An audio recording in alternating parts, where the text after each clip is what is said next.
All right, welcome to the Be Great Inspiration Podcast. I'm your host, Chris Cook, and I got a special guest for you guys today. I can't wait for you to hear a story. It's a beautiful story that I've been able to be a part of. So I'm excited to introduce you, Jordi Rivera Prince. Jordi Rivera Prince is a bioarchaeologist who graduated from the University of Pennsylvania, magna cum laude with a degree in anthropology, and is currently pursuing her Ph.D. at the University of Florida. Welcome, Jordi. Thanks, Chris. I'm happy to be here. Yeah, I mean, it's been a joy, just being in your family and getting to meet you and then getting to meet Dan and, see the journey that y'all have taken on together has been incredible to see. So just thank you for joining us. This is awesome. Yeah, of course. So just give us a little background. Like, what was it like growing up in Holland and how would you describe your experience? Yeah, well, it was definitely challenging. I know that everyone's hometowns can be something different. But for me, like Holland has definitely changed since I've left, and it even started changing towards the end of my time like living there. But basically it is predominantly white area of West Michigan. And they are also noted for all of their agriculture because Michigan is like very famous for like its Uh, blueberries, for its apples, for cherries. So Michigan also brings a lot of migrant workers who all tend to be Latino, usually Mexican, but there's people from all over Latin America who are living there.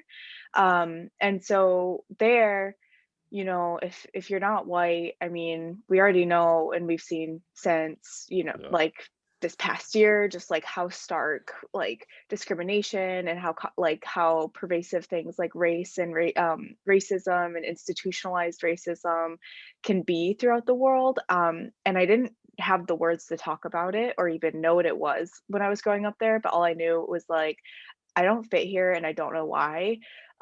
People treat me a type of way and I don't know why. I mean, I suspect now that it's like, uh, growing up there as like a brown woman, and like I'm mixed, like I'm half white and half Mexican, but like because of what people call like the one drop rule is that, I have one drop of blood like from a race that's not white and therefore I'm not going to be ever seen as white and people treat me right, that way. So for me, I basically felt like I didn't belong, that, I, in many ways, like the way my classmates made me feel and other people made me feel like I wasn't good enough, or that I wouldn't really have potential necessarily to go anywhere or do anything different. But also, like, everyone just stayed home. Like, it's a small town, it's bigger now, but like, being a small town is like you're basically expected to like stay and then uh, move a couple blocks away from your parents and have your house with a white picket fence and start a family. right, And I always knew that wasn't for me. Like I knew from very early on that like that place wasn't for me. I was not going to have my best years in high school, and in matter of fact I knew that like the best of what was to come for me was going to be once I got out. So because of that, I studied really hard. Also because like I was just motivated and that type of person too. But all with this like motivation to like get out and like see what was in the world outside of like this bubble that we had. yeah. I think that like is one of the most beautiful things when I was reading your CV. I was like, wow. All the stuff like, I've heard some of the stories, but like just seeing the thing, like seeing the small town that you came from and just Hmm. seeing the ability and the determination to go, like you said, most people they become comfortable and saying, Hmm. okay, I'll just move down from where my parents live, just get a nice home and start a family. But like seeing Yeah. you travel the world and, go to Yeah. these places, I'm like, man, this is incredible. Like I mean, how Mhm. big is Holland? Like, It's not super huge. I think like like the city limits itself has like 100 something thousand people when I was yeah, growing up. But I mean, and also too, like this like whole staying where you are definitely is not just small towns. Like I don't want to like throw small towns under the right. bus. Like, we'll talk about, I'm sure, like I went to school in Philly and like I know people who like grew up in Philly, went to school in Philly and are still in Yeah, Philly. So it's like it's right, all about like like what are you willing to do and what are you motivated to do to push yourself to like go right, beyond. right. So And I think one of the most beautiful things that you did was you took a risk. you know? Mm, You took a mhm. risk. You said, "I don't know what this is gonna bring. I don't know," you know, like, you don't know, like, you Mhm. moving across the world, and you're like, "I don't know what opportunity this is gonna bring." But, like, now seeing you and seeing where you are now, it's been just amazing to see. I Yeah, just wanna thank you. applaud you for that. It really has, it's been incredible. So, Thank you. coming into your senior year at Holland, where did you see yourself fit, or where did you see yourself going? Oh my gosh, I had no idea. You know, I knew I wanted to study human osteology, and like basically that's a big fancy word for like I wanted to learn about the human skeleton, how it develops, how it grows, learn about all the bones, and then all the information that your bones can tell you. So, like, your bones can tell us, like, someone who's trained to analyze them, like, we can say you were likely, male sex or female sex. There's recently been more work to kind of look at people who are like perhaps like intersex and not just on that like sex binary or gender binary. We can look at like roughly how old you were when you died, all the things you do in your life. Some of them are like very intimately intertwined with your skeleton. So, like if you break a bone and it heals, like we can look at that and say, like, oh, look at they broke their arm, and it looks like that happened quite some time ago. So we can't be like, oh, well, they Wow. fell off their bike at 6 years old, but like that kind of Yeah. information, I just thought it was super cool. And it was from the TV show Bones, which is like you take that for what you will, but Yeah. um and like I just knew I loved that show because the main character, she would do all of this like science stuff, and I loved science. And I loved my biology courses and my chemistry courses, but I didn't want to just like sit at a lab bench for the rest of my life and like run Yeah. experiments. Like I was like there's got to be like more to do with this. And she also, in the frame of anthropology, so people who do all the skeletal analysis tend to be what we call biological anthropologists. um, they use all of that information to ask questions about like society or humanity now, but also in the past. And so for me, I was like, whoa, that's amazing, because like I also get to do like all of this stuff in the social sciences, so, like ask questions about like why are we the way we are, like when there's structural inequality, who is suffering and how are they suffering, and like doing Right. that from the perspective of your body. So that's where I was in my senior year. I had taken a dual enrollment course at like the local university, like Grand Valley State University, about human evolution. It was like the first time I really learned what evolution was. It was the first time I learned that um, there was such thing as human evolution, because where I grew up is also very conservative and religious. So like Yeah. people, you just don't talk about stuff like that, Right. because you know. So for me, I was like, oh my gosh, all of this stuff, what's going on? Yeah. And so for me, I think it was like, I know I want to go do this, but I had no idea where or what it would look like or how I would be doing it. And when I was applying for universities, I was basically just applying places that offered anthropology or had museums that would have opportunities to get involved, that had opportunities for research, which is like one of the things that drew me to the University of Pennsylvania, where I ended up going. Um, but ultimately, I had no idea where I was going. I had no like, Yeah. it's that like weird, you know, like half a year where you're like, I'm gonna be moving somewhere in 6 months, but I Yeah. have no idea where. Right. And you're just kind of like going with the flow. So Yeah. Yeah, I think that was kinda how it turned out for me when I moved to California. Like, it was yeah, literally like I graduated in May in yeah, 2019, and then on in yeah. July 23rd, I was on Sorry. oh, you're fine. I was on a plane going to Yeah. California, and I'm like, "Dude, I don't know what's gonna happen. I don't know where I'm Mm-mm. going," you know? But Yeah. I think, like so speaking of University of Pennsylvania, like, what was your dream school? Like, where did you ultimately have your mind set on going if it wasn't UPenn?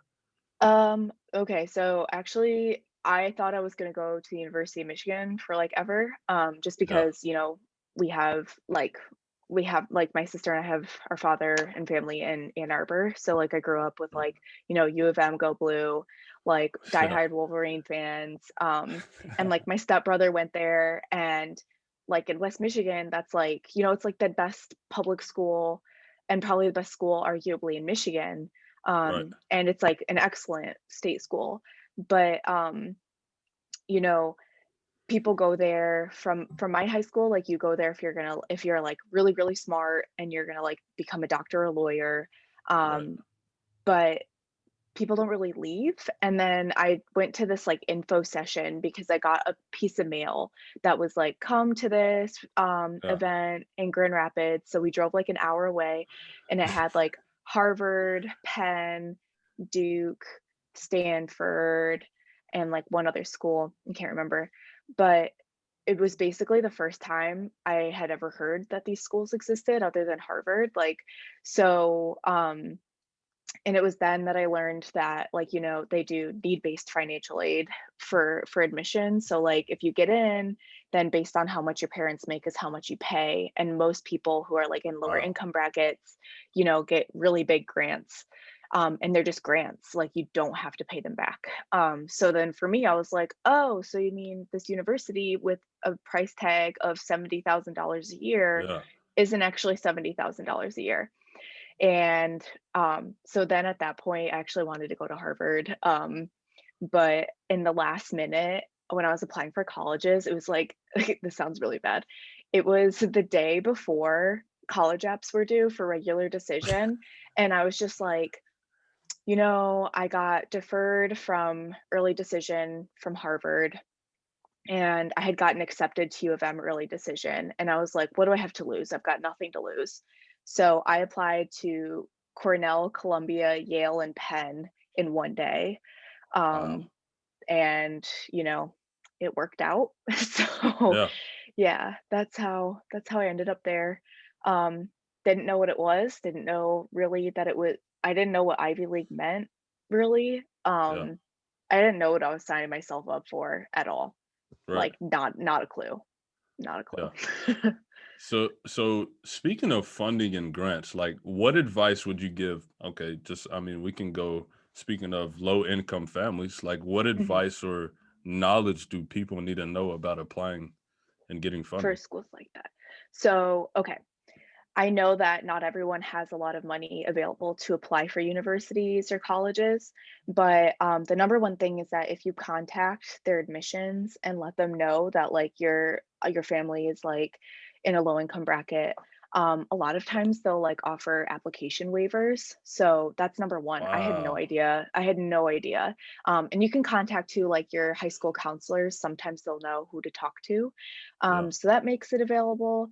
And the other number one thing I would say is like never make a decision until you see the financial aid packet because, straight up, Penn costs $70,000 a year Whoa. and U of M costs gosh, I think it's like $24,000 a year total. Wow. Um, and I had a scholarship at U of M offer and it was still cheaper for me to go to Penn. So I think that's yeah, so always Wow. wait. Yeah, always wait. Apply to any scholarships you can, even if it seems like a reach, like, just think about it. Yeah. If 10 people think it's a reach and then only 2 people apply, like, you got a Yeah. 50-50 chance, but if you never put Yeah. your name in the ring, like, you'll never know. So, Wow. That's incredible. See, as for me, I never knew that because I always played mhm, basketball. So I was like, okay, I never looked at the funding side. I was like, I'll just, work on my craft and make sure, my yeah, funding is going to be paid for, so for me that was always my focus, but now be able to mhm, hear that, like that's the way that you do it. Like that's incredible. I didn't know like wow.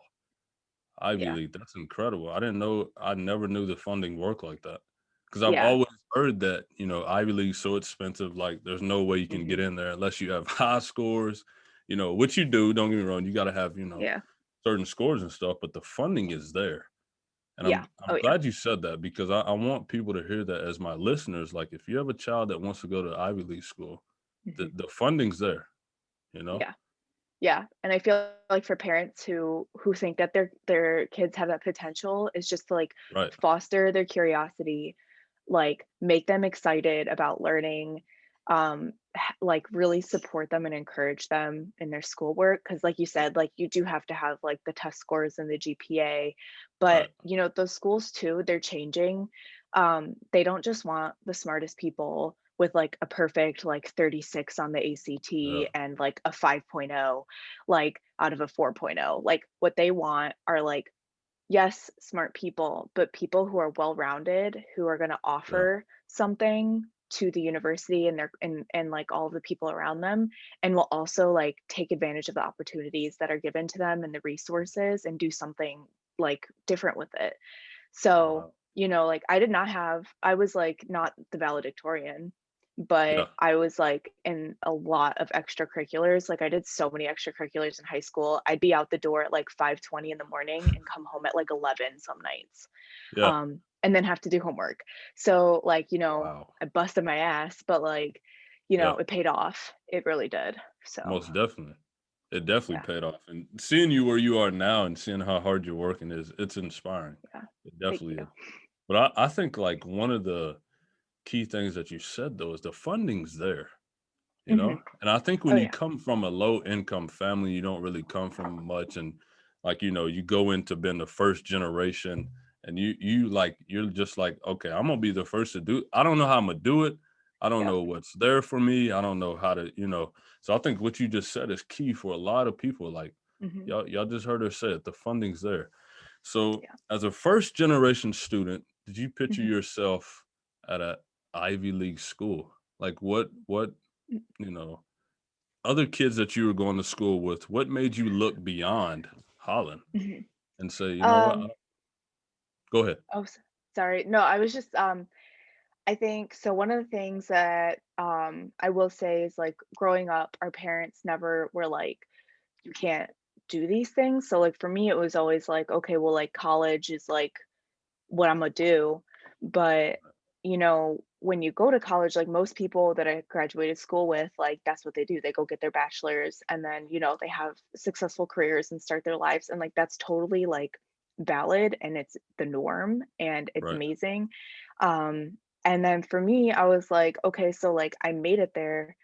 Like I've like achieved, making it based on like the people around me.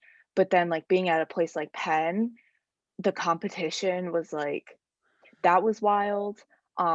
Yeah. People from all different walks of life, not only just like national students versus international students, but like also like incredibly poor to like the most extremely wealthy. Um, that was like a pretty big shock for me of seeing that too. And I think seeing that I was like, "Oh, okay, like there's not just this one path that like I have to take. Um, there's like all these options and like I get to pick them. But I mean, I got to put in the work. But if I put in the work, like those opportunities are available to me. And I think that's always been a thing. Like, you might look at my experiences and say, like, oh, well, like she was like destined to do that. Like that path makes so much Yeah. sense. But at every single step, I was sitting there thinking, like, what the hell am I doing? What am I going to do next? I have no clue. Where am I going? And it was more just like, if I put in the motivation, dedication, and like I know what I want for myself in general, not like an explicit like I need this job, but like, you know, I want these things in my life. It motivates me to like keep going. And then when I keep going, then I like find more doors that I didn't even know were there. And then you Right. get to choose. But it's like getting to the point where you can have those options and like have that choice. Yeah. I think that's key right there is what you said, the motivation and the dedication. I Mhm, think, when people become more motivated and dedicated to do something and then you apply for what you want out of life, it becomes mhm, like, okay, this is not something that I have to do, this is something I get to do. mhm, So speak on just like how did you find your place and deal with like the wealthy? I mean, you were going to school with the Donald Trump's kids and mhm. Joseph Biden kids. Like, how did you find your place with elitism at Ivy Leagues? It was really hard. I don't think I really ever did, like, figure it out. Yeah. Like, I'm not gonna lie, like, I'm not gonna sugarcoat it. I at some points, I was working, like, 3 or 4 jobs, to, like, pay for Wow. everything and then was going to school full time. So, it was really hard to balance, like, if I'm working, 20 or so hours a week, that's 20 or so hours a week that I get away from studying that I don't get for, having friendships or like having a life or being with Right. friends or going out. So, like, sometimes I felt really resentful, like, I'm not gonna lie, felt like it wasn't super fair. So having to, like, deal with that. Um, it was also very hard to, like, see people, have their their parents' credit cards and then, like, just be like, "Oh, don't worry about it, like, I'll just, like, put it on the card," and then, like, go out. Yeah. To me, I was like, "I can't even imagine that." Or, like you Right. mentioned, like, I graduated with Tiffany Trump and, like, people like her and, like, there were others too who, had family in New York City, which is, like, an hour away by train, and, like, people would just go to New York City and, like, be in Manhattan for the weekend, and, like, you'd see it, like, you'd see people just, like, Wow. posting on Facebook or Instagram, like, at clubs in Manhattan on a Yeah. Friday night, and I'm just sitting here like, "What's going on?" So, where I really, like, focused my energy then was, like, you know, I can't have those things, that's fine, but, like, I know what I'm good at, I'm good at school, and, like, I'm good at learning, and I had my place, like, at the Penn Museum, which I kinda mentioned before, so I started working there my freshman year, and there I was working with the curator of, physical anthropology, which is like another way of saying biological anthropology, but people are changing because of some historical connotations that are Yeah. held with physical anthropology, but she trained me and everything, my mentor there, the curator, she was also first generation student and she was from Philly, as well. Yeah. Like she was like an Italian from Philadelphia, which is like one of the big kind of like ethnic communities in Philly. Yeah. And like she looked out for me and like I really found a home at the museum. The museum was safe. Working there was safe. And then I also found my community. Like Penn has cultural centers, like one for like there's Patch, which is for Asian and Asian American students. There's Maku for like for Black students, and then there's La Casa Latina for Latino students. And I like got involved there, and also got involved with Mecha, which is for Mexican and Chicano students. And like there, Yeah. that's where I found people who looked like me, came from lives similar to me, Right. were from similar class background to me. So like Yeah. finding those people that are like you, and like using that to like make your circle and like have that community. Yeah. Wow. I think that's, that was one of the things that I struggled with at Barton is when I moved away Mhm, from home, I was like 7 hours away and I was super mhm. depressed. And I Yeah. was like, it was like, it was like I went to a college that was so small. It's like, why am I depressed? Like, this should feel like home. I think our college had like 900 people. So it Mhm. wasn't very big at all, and I'm like, I was kind of like just out of sync with myself. And I'm like, but you said the key thing, you got to be able to go out and find your community, Yeah. And I think, Exactly. being able for people that, that's going to listen to this and have those kids that want to go to these, big time higher education schools is tell your kids they got to find their community some way, Mhm. somehow, because I think what was so beautiful, if you would have never applied for the museum gym, or Mhm. not the gym, I'm talking sports now, the museum, like, Yeah. you never would have been able to find that Mhm. community, you know? Yeah. And I think that was super key. So, like, what was your biggest obstacle of like being a minority woman on campus? Like walking, give me your first semester. Um, it was a lot of things. So for me, yes, being Latina and visibly Latina, but also like when I started Penn, I was like clinically obese. Yeah. And I, you know, was probably one of like the largest people in my class. Like I can't say for certain, but like just from like all the orientation events, like just people who I saw. So like for me, that was more the hardest part was like being obese and like all of the stigma that's attached to that. Like people think you're lazy, people think that you have like no motivation, they think that, you don't care about yourself or like image, they think all of these different things. Which were just like simply not true. Like I said, like, Right. I was really busy. I did a lot of stuff and I was smart. Um, so that for me was it was really hard. But then yeah, also being like Latina, people are, I think the intersectionality of many different identities was what made it very hard for me as well. So like being from like a lower income background, being a woman and then also being like brown, Yeah. kind of compounded all of these things. And like this is the thing is like higher education and especially like Ivy League institutions, they were made for white men.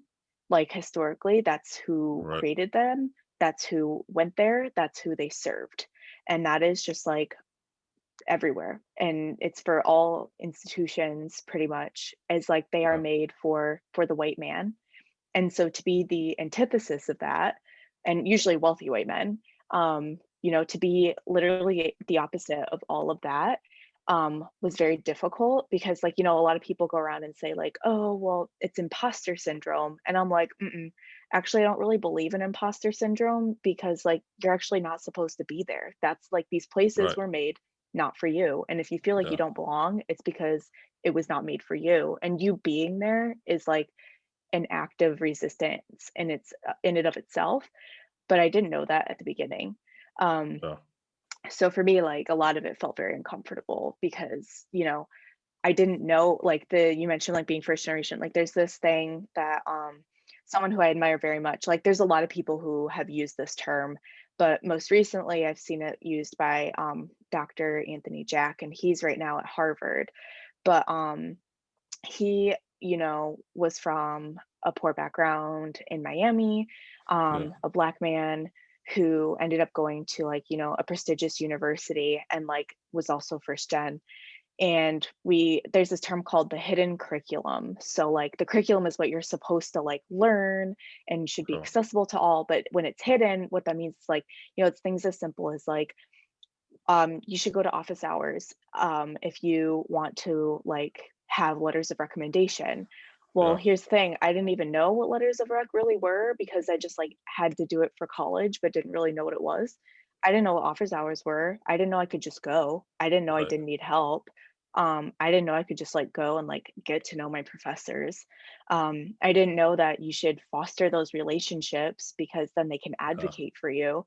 And it was just Right. like all that stuff that I had no idea. And no one tells you. And like, it if like your parents went to college or like if your parents went to institutions like that, or if you go to like elite prep high schools, Most but definitely. I didn't. So like you feel like you're behind all the time. You feel like everyone else, like you're in a relay race and everyone has already done a lap. And Yeah. then they like say, okay, go, but they haven't told you the rules. You don't know what you're supposed to do. And Right. you're just like, okay, well, I see them running. So I guess I'm gonna run too. Right. And you're just like constantly just trying to like get there. Um, so it's frustrating, Yeah. but yeah.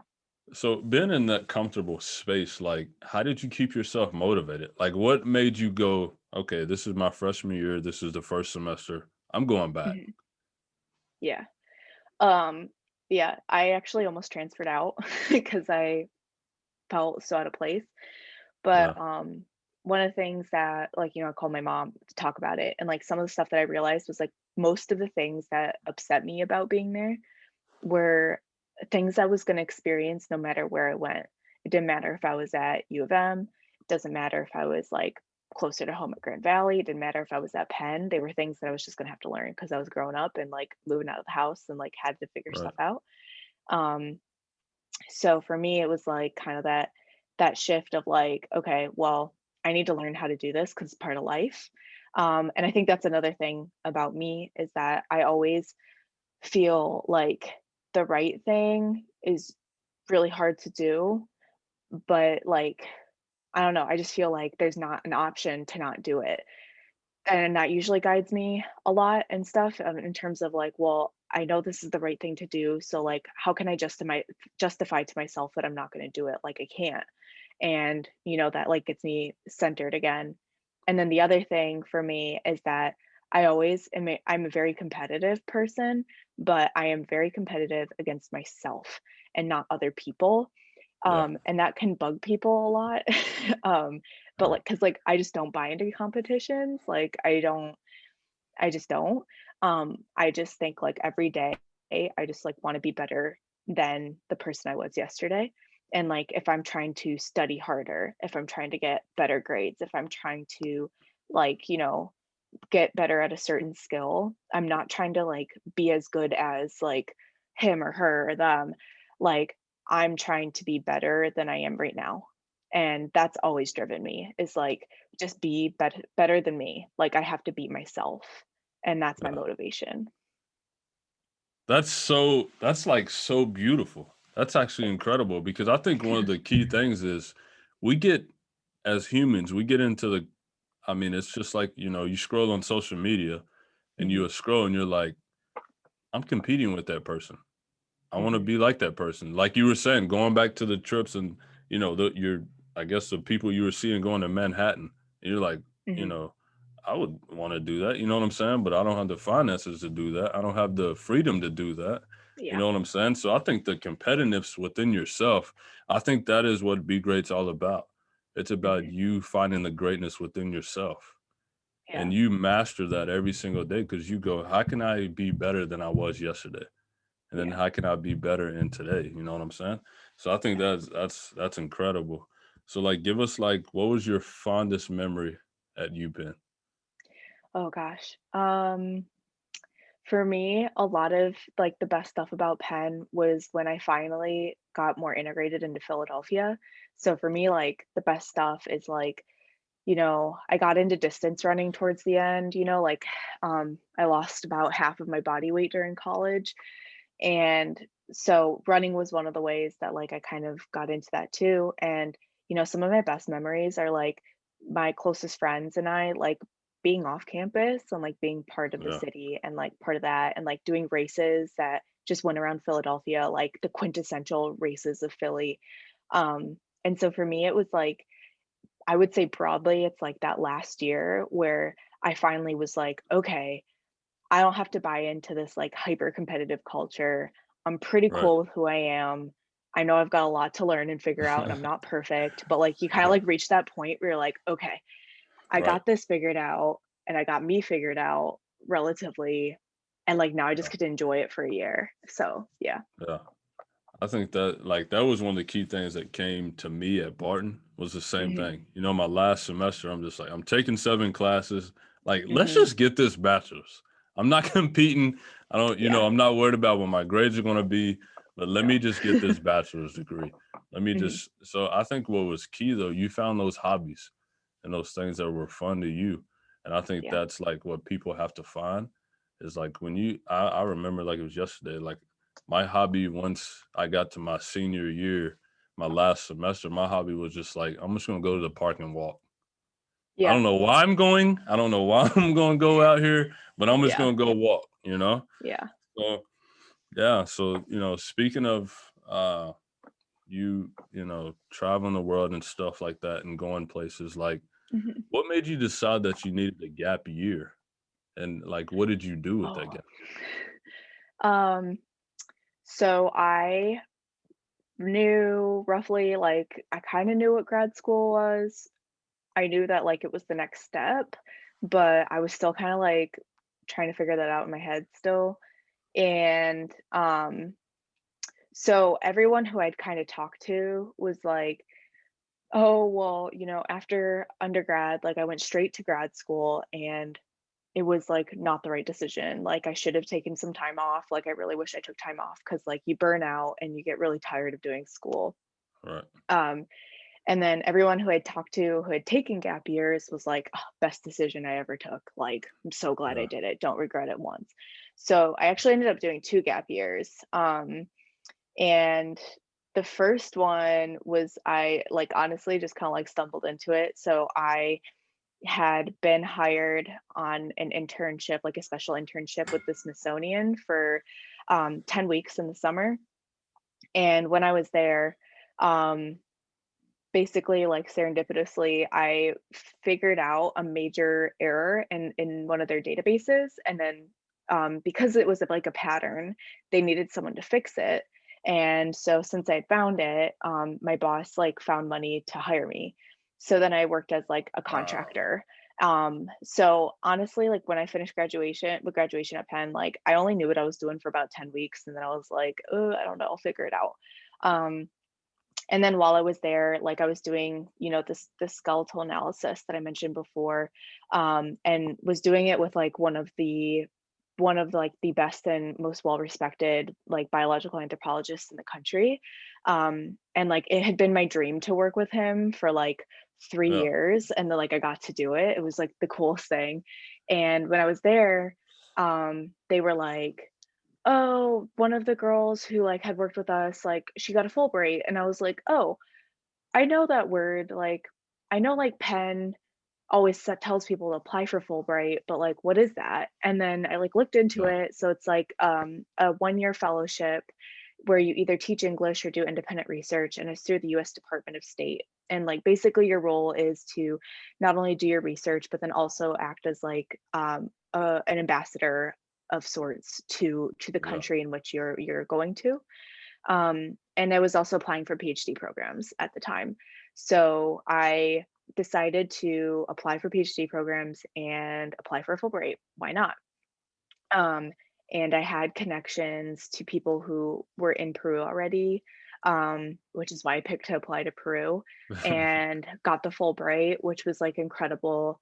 Um, and that was my second gap year, was living in Peru for a year. And I lived on the North Coast, in a city and in a town, where I still work now. I guess it's like almost 4 years later, in Wow. Trujillo and Huanchaco. And then after that, I came back and started my PhD studies. Yeah. Wow. So you're on a plane. Tell me what you're thinking. You're going to Peru. What am I doing? What Where are am I you thinking? going? Yeah. Like no, but like literally that I was like, what am I doing? Like I'd been to Peru for like, oh gosh, like 6 weeks or so, about a year and a half before, on a different archaeological project. And I was in Cusco, which most people know because that was like the capital of the Inca, which were like the elite, Yeah. um, that were in Peru prior to conquest and by the Spanish. Um, and so Cusco itself is like an elite city, and then it's very close to Machu Picchu, so most people know about that. And then I was like way on the north coast. I had like never been to Trujillo. I had no idea what to expect. I didn't really know anyone there. So I basically just kind of like showed up and was like, okay, I live here Yeah. now. Let's figure it out. So it was yeah, nerve-wracking. I was anxious, really had no idea what was gonna happen, and it worked out. Like, Yeah. I have lots of, like, friends there, like, my, like, quote, unquote, "family," people who take care of me when I go and who I love to see, and Yeah. I, like, am very fond of, and love dearly. So, yeah, but, like, going there, I was just like, "I have no idea what I'm getting myself into." Like, Yeah. I don't even know what to expect for these next 9 months. Like, your guess is as good as mine. Right. So, Wow. So that yeah. goes all the way back to the beginning though, taking that risk. Yeah. Taking Yeah. that risk, and look what the opportunity that that risk created, you know? You said you Yeah. got a family there, and now when you can travel anytime, you can go back, Mhm. and you got people that'll take care of you, and I wanted Yeah. people to hear that. That's why I wanted to Yeah. ask you that. So, Yeah. going into, like, college back to college, what kinda influenced Mhm. you to study Spanish?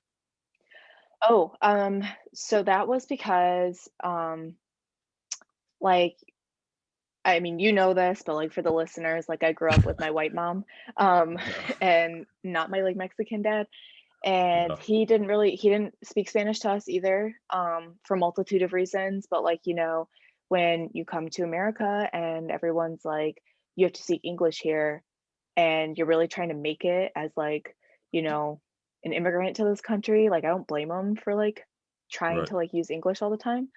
But, like, so I didn't grow up with much Spanish. Like, I took it in high school, and then, um, when I was in college, I studied abroad in Australia, and I took a class there that was called Aboriginalities, and that class was basically about Indigenous Australians and, like, their history, their culture, like, then and today, but yeah, basically, like, demystifying this idea that, like, Indigenous Australians are, like, wearing, like, loincloths and have painted faces in the middle of the outback. Like, yeah, that is simply not who they are, or, like, at least that's not the entirety of who they are. They are so complex and multidimensional, and they're everywhere, and it's really incredible to like see their culture alive.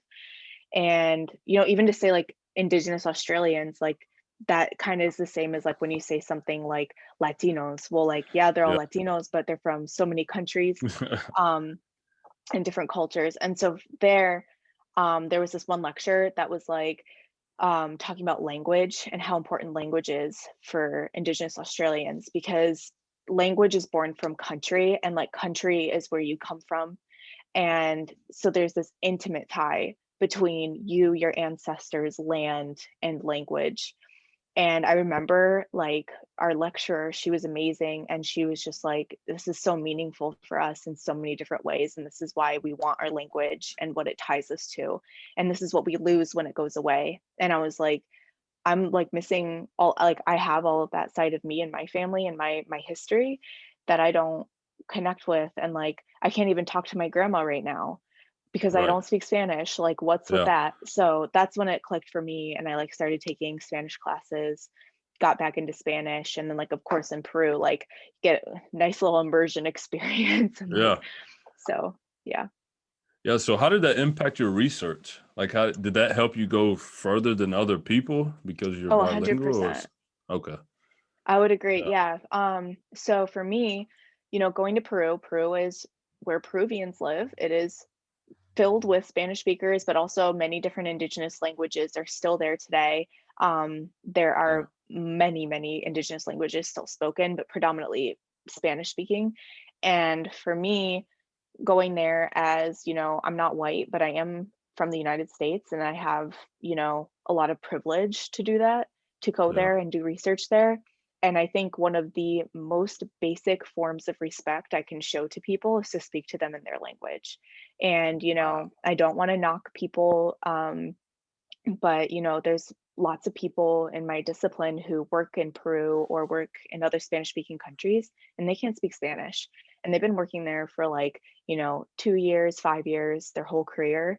And like for me, I'm like, we go there and take knowledge from them, knowledge Right. about their past, take this data about them and their past, and then we bring it back home, and then we publish it in like academic journals, which even in the United States, only a certain number of people can read. It's like very inaccessible.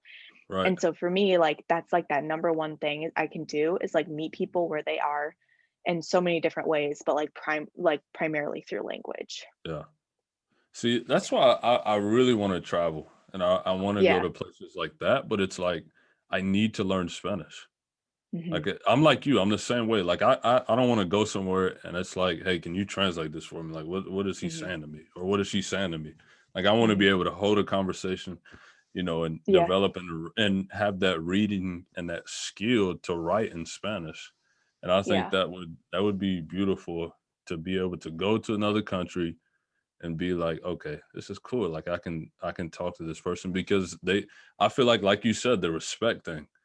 It's like Hmm. they give you more respect because they're like, oh, this dude can talk to me. You know Yeah. what I'm saying? Like I like him or Yeah. her. Yeah. So, can you give us a little background of like what bioarchaeology is and like how you used it in your research and stuff? For sure. So, at the top of the episode, I think I mentioned, skeletal analysis and what that is for like the human body. So with bioarchaeology, we do all those same principles, but we do it in the past at archaeological sites. And like honestly, that's really the only thing that makes it like bioarchaeology versus like just Yeah. like human skeletal analysis or just like osteology, which is the discipline name. So you can ask lots of different questions. But one of the things that I love about it is that you take all the archaeological evidence that like archaeologists have said, this is what we think society might have been like at this particular place in time. And then we look at people's bodies and also form hypotheses and then try to like fix it, like put it back into like the larger like social picture. Yeah. So to give an example about what I do is I'm looking at the emergence of social inequality. So at some point in history, you went from having like egalitarian communities where like obviously not everybody is like 100, it's not everybody's equal, but like generally relationships are like very similar. No one has like an incredibly high amount of status, and there's not people with like really low status.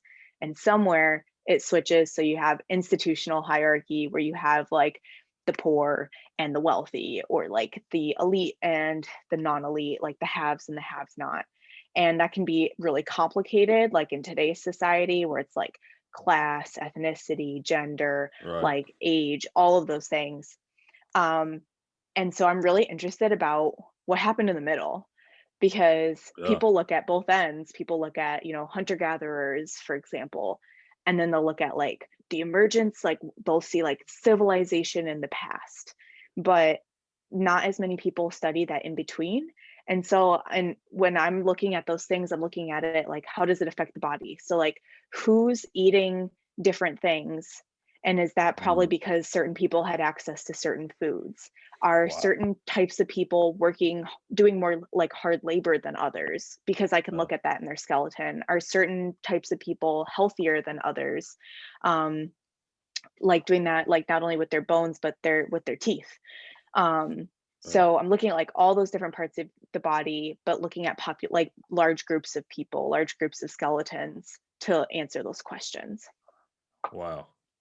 And I think, speaking of like social and status, and you've been able to see what people eat and how they thrive in those type of communities and environments.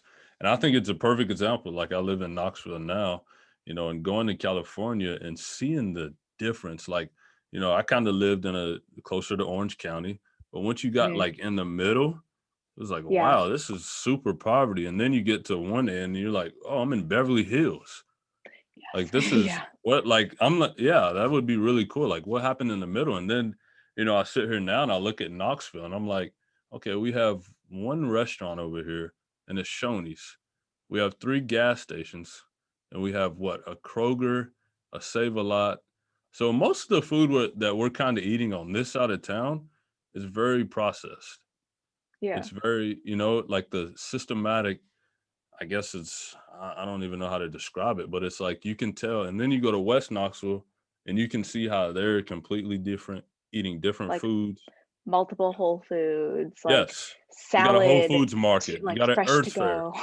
Yeah, you got Yeah. Zoe's Kitchen, you got all this healthy stuff. And then you look at East Knoxville, we don't even have a mall. We used to have a Yeah. mall, they got a West Town Mall. And it's like I started, I was talking to Sydney about it. And I'm like, I can really see the difference. And then you Mhm. look at my community, you can see the trauma and the stuff and you Yeah. can see it. You can see it in our bodies just walking, and you can Yep. just see the flow of how people are. So Yeah. hearing you do that in research, I appreciate you for doing that. And I would love to hear Thank you. some, just some of your research and what. So just yeah, give us a little like what have you found so far? Um, So one of the coolest things is like in archaeology, but also in like a lot of other disciplines, people tend to focus on the male experience. Like it's very androcentric, Yeah, because it's kind of like a given in society. And so at the site that I'm working at, we found that like of the seven, like what we would say is like high status, like local high status. So like right, lots of grave goods, gold, and stuff like that. Of the seven, four of them are elderly women, and three of wow, them are men, and some are young and some are old. And so for me, I'm like, well, that's hella cool, because yeah, it means that, women are living to an old age. Well, in order right, to live to an old age, you need communities to care about you. You need people to be taking care of you. You got to like have access to the things you yes, need so you can like make it. But then also like, what does that say about respect and like how people thought of like, elderly women? Like there's right, something about that group that like they saw this identity as someone like, perhaps with knowledge, with wisdom, um, like that, really had this like privileged status.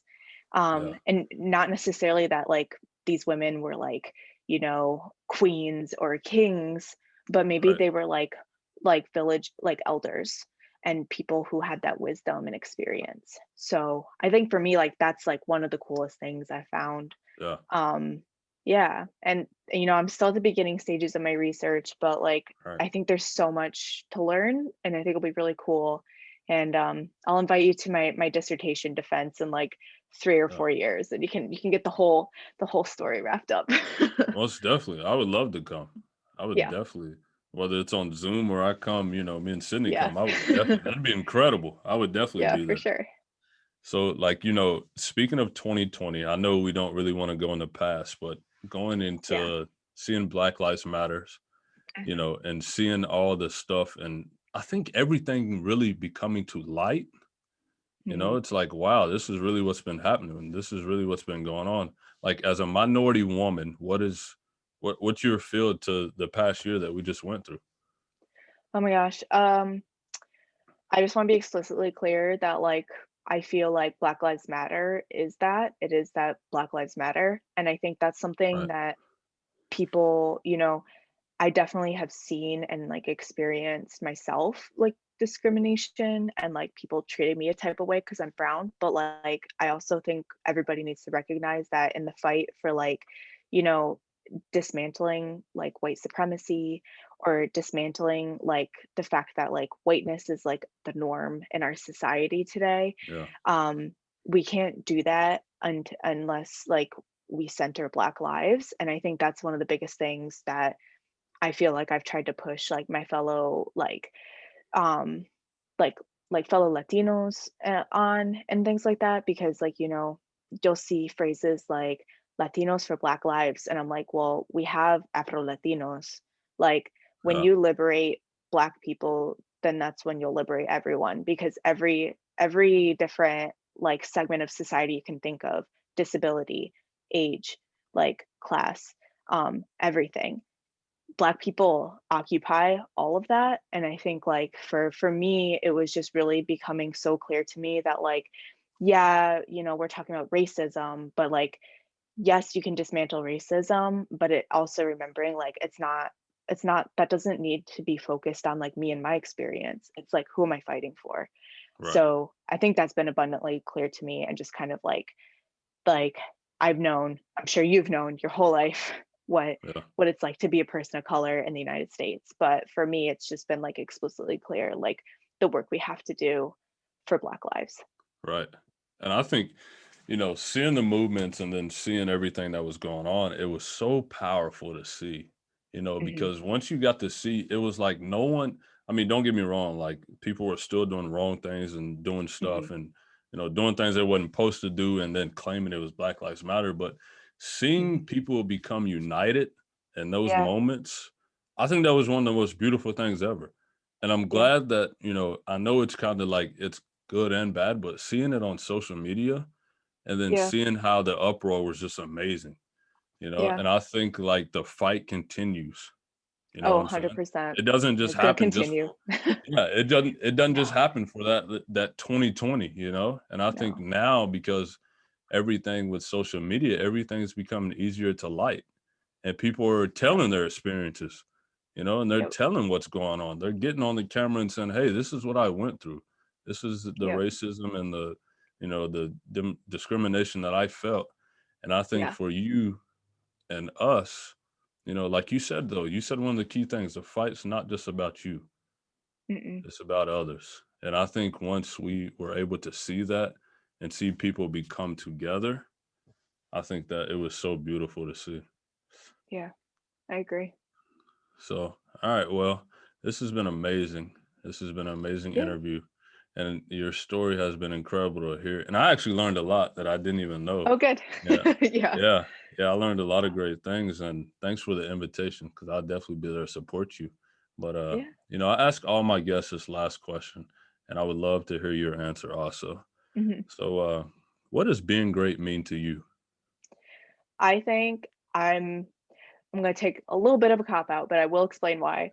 I think I'm gonna jump back to though what we talked about earlier about, the inner motivation and the inner competition. Like for me to be great is it's not like picking what society tells you you have to do to like achieve success or whatever that is. It's knowing what you want, it's knowing that you're doing whatever you can to work toward it every day, and that the person you're trying to be better than is just yourself every day. And I think for me, like that would be what Be Great is to me, is, it's just pushing myself to always just be a little bit better than I was, and in whatever way I think is, better.